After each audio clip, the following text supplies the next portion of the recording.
This is Kenny with Stina's Lawn and Garden again. How's everybody doing?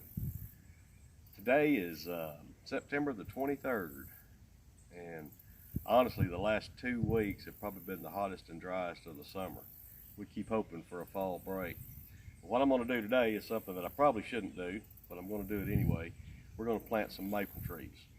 We got a real bargain on some maple trees. I'll show them to you in a minute. They're like 10, 12 feet tall.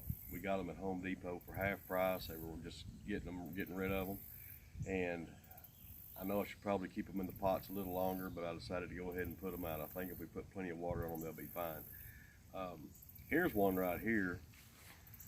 This is a orange or a red limb maple. I guess maybe it's an orange blaze. I don't know. It's got a little wind burn on it, as you can see. We bought it at a nursery about 25 miles from here, and they delivered it to us, and it got a little wind burn on the leaves. But these are not the ones that I'm talking about. This one actually has been in the ground about 3 weeks, and it's doing real good as long as we keep a lot of water on it. You have to keep a lot of water on them this time of year to keep them green and keep them alive. And hopefully, when this winter, they'll root and take off and come back this spring. Over here,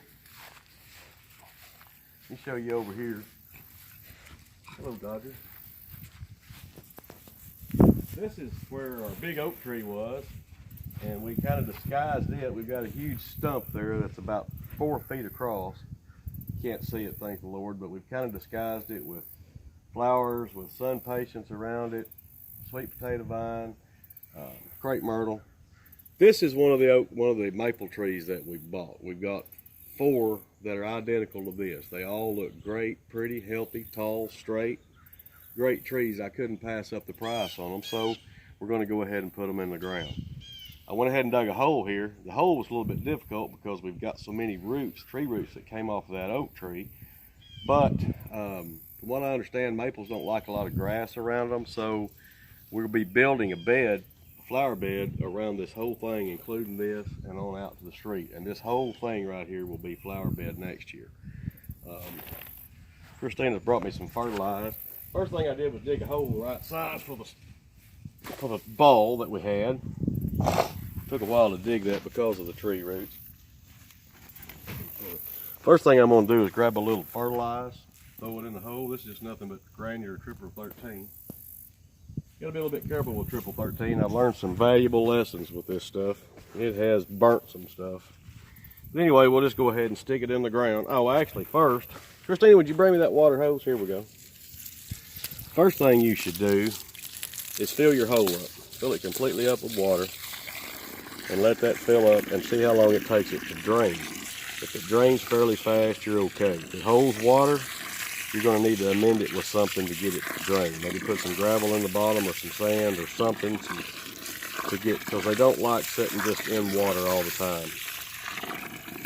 Let's fill this up. I think this is going to be fine because we've had trees in here before and I'm familiar with what the dirt is here, so I know it's going to be fine.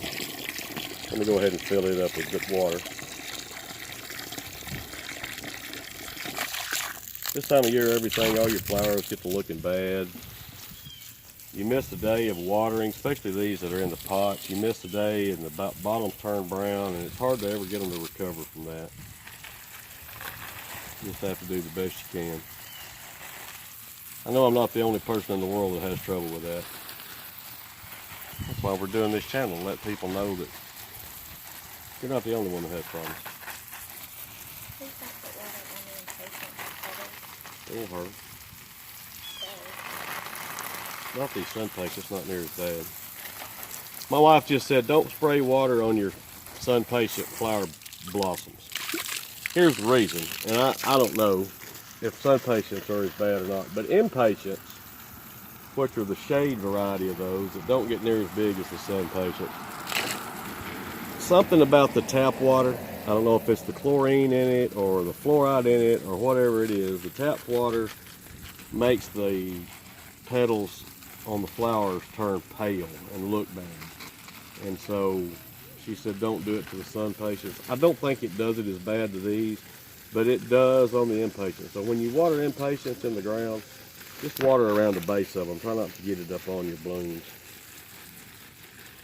As you can see, it's starting to drain out a little bit, so I'm going to go ahead and put this tree in the ground.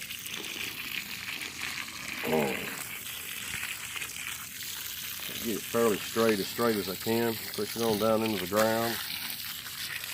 And I'm not real sure what kind of soil they've got this in. They're pretty good. Nick, Mr. Lynn is asking about the Bobo. But There you go.